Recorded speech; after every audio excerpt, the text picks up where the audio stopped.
Jumpa lagi dengan si Boim, siaran belajar online, interaktif, dan menyenangkan. Kali ini kita akan belajar tema 8, subtema 1, pembelajaran 1 dan 2. Sebelum kita mulai belajar, mari kita berdoa terlebih dahulu. Berdoa dimulai. Selesai. Tujuan pembelajaran hari ini, kita akan mengetahui tentang manfaat air bagi kehidupan makhluk hidup dan siklus air. Agar anak-anak dapat mengetahui manfaat apa saja yang dapat dipelajari dan juga dapat menceritakan kembali bagaimana proses terjadinya siklus air. Selamat belajar anak-anak, mari kita simak bersama-sama tayangan video berikut ini. Seluruh makhluk hidup di bumi sangat tergantung pada air. Tanpa air, tidak akan ada kehidupan di muka bumi. Bagi manusia, air merupakan kebutuhan vital untuk menunjang kehidupannya. Air dimanfaatkan untuk kebutuhan sehari-hari seperti minum, mandi, mencuci pakaian, dan memasak sehari-hari. Manusia juga memanfaatkan air sebagai sarana transportasi. Air mengalir dapat digunakan untuk mengangkut kayu dan menggerakkan perahu dari satu tempat ke tempat yang lain. Aliran air yang sangat deras dapat dimanfaatkan untuk pembangkit listrik tenaga air.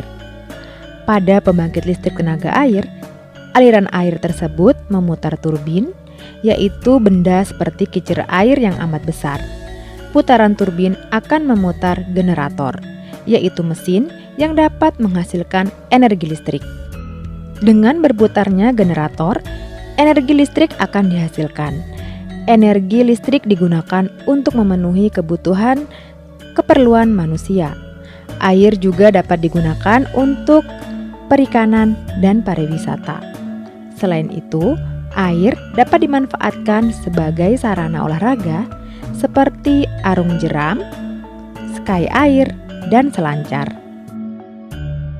Tahukah kalian kalau hewan dan tumbuhan juga memerlukan air untuk pertumbuhannya? Hewan membutuhkan air untuk minum dan membersihkan tubuhnya. Air diperlukan tumbuhan dalam proses fotosintesis. Fotosintesis menghasilkan karbohidrat dan oksigen yang sangat dibutuhkan makhluk hidup lainnya.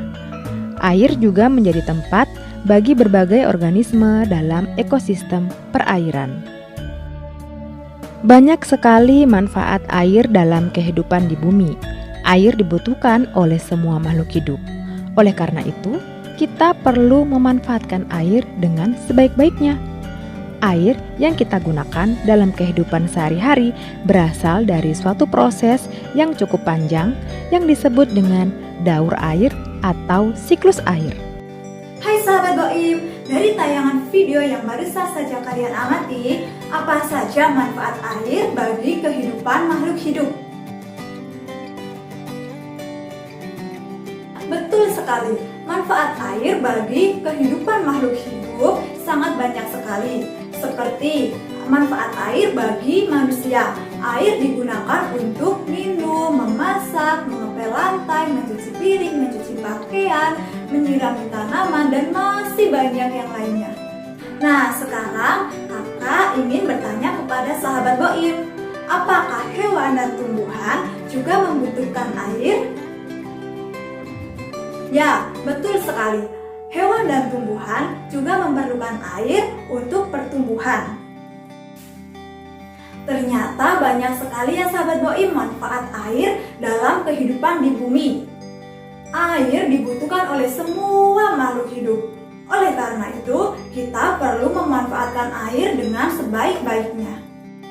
Tahukah kalian, jika permukaan bumi sebagian besar berupa perairan, sekitar 2/3 permukaan bumi merupakan perairan. Perairan tersebut berupa samudra, laut, sungai, rawa, danau, dan telaga. Dari gambaran tersebut terlihat betapa melimpahnya sumber air di bumi.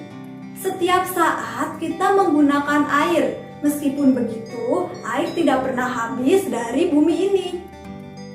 Penyebabnya adalah air di bumi mengalami siklus yang disebut siklus air. Siklus atau daur air dapat diartikan sebagai suatu sirkulasi air secara terus-menerus dari bumi ke atmosfer lalu kembali lagi ke bumi. Nah, anak-anak, agar kalian lebih paham mengenai siklus air, kakak akan menayangkan video tentang siklus air. Kita simak bersama-sama ya.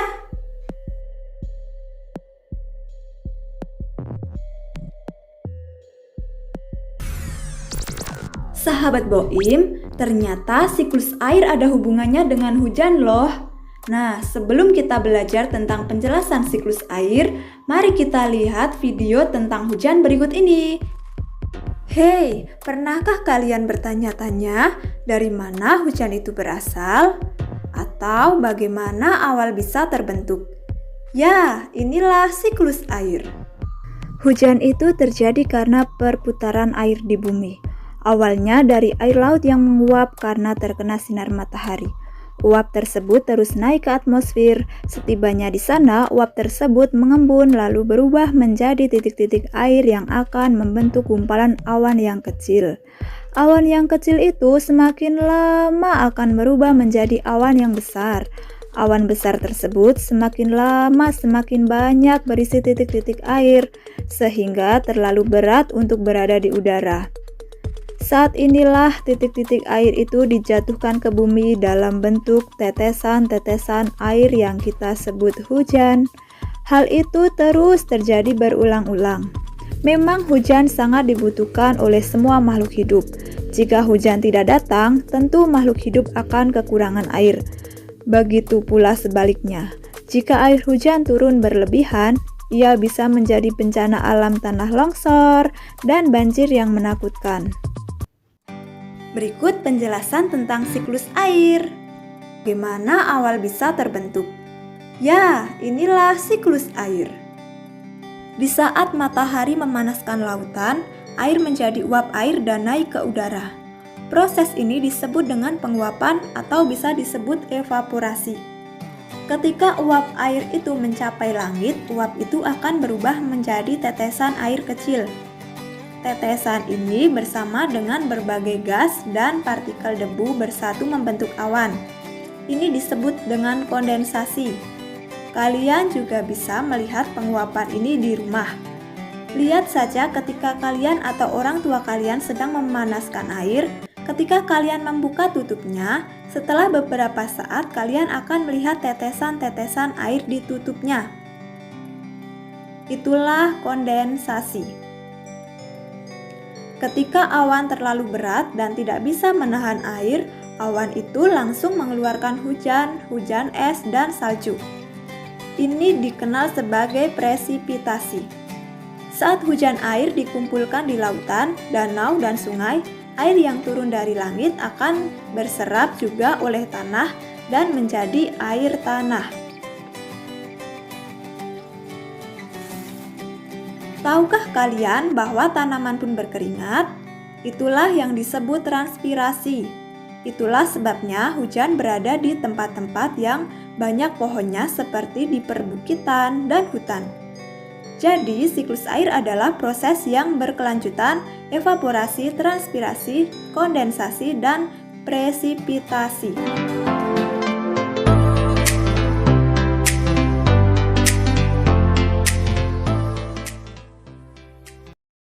Sekarang, kakak akan menjelaskan upaya kita untuk menjaga siklus air. Pada tayangan video tadi, kakak sudah membahas bagaimana cara proses terjadinya siklus air. Sebenarnya, banyak sekali kegiatan kita yang dapat mengganggu siklus air. Salah satunya, penebangan pohon secara liar. Yang kedua, membuang sampah di sungai. Dan yang ketiga, asap pabrik. Nah, dari ketiga hal ini sangat mengganggu siklus air ya sahabat Boim. Yang pertama, penebangan pohon secara liar. Penebangan pohon secara liar dapat mengganggu resapan air ke dalam tanah. Yang kedua, membuang sampah di sungai. Membuang sampah di sungai sangat mengganggu siklus air, karena air tidak bisa mengalir lancar ke laut, dan air akan tersendat oleh bermacam-macam sampah yang ada di sungai. Dan yang ketiga, asap pabrik. Tahukah kalian, ketika asap pabrik itu dibuang, maka ia akan menuju ke atas. Dan ketika ia sampai di permukaan atas langit, tentunya ia akan bersinggungan langsung dengan awan. Sahabat Boim sudah tahu ya, di dalam awan terdapat titik-titik air. Ketika asap pabrik yang bercampur dengan bahan yang berbahaya dan juga bercampur dengan uap air, maka yang akan terjadi adalah hujan asam. Supaya teman-teman lebih tahu bagaimana cara kita menjaga siklus air, mari kita simak penjelasan berikut ini. Upaya menjaga siklus air. Upaya menjaga siklus air yang bisa kita lakukan adalah menjaga kelestarian hutan. Jadi, menjaga kelestarian hutan sangat penting ya sahabat Boim.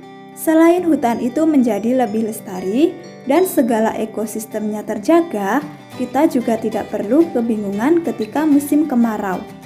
Ketika musim kemarau datang, kita memiliki hutan yang bisa menampung air hujan dan kita tidak perlu mengkhawatirkan akan kekeringan. Kalau sahabat Boim melihat di daerah Afrika, jarang sekali terjadi hujan. Di sana ada juga beberapa tanaman yang bisa menyimpan air dan itu bisa digunakan oleh masyarakat ketika musim kemarau. Selanjutnya, tidak membuang sampah di saluran air. Apa sebenarnya tujuan tidak membuang sampah di saluran air? Nah, ketika kita membuang sampah di saluran air, yang terjadi adalah bencana banjir. Bencana banjir ini sangat berbahaya ya sahabat Boim, karena selain bisa menimbulkan korban jiwa, bencana banjir juga dapat menyebabkan pencemaran dari air itu sendiri. Dan airnya tidak bisa disimpan di dalam tanah. Airnya akan terbawa ke saluran air dan langsung menuju ke laut. Jadi tidak ada kesempatan air itu menyimpan di dalam tanah. Dan yang ketiga, menjaga daerah resapan air. Kenapa ini penting sahabat Boim?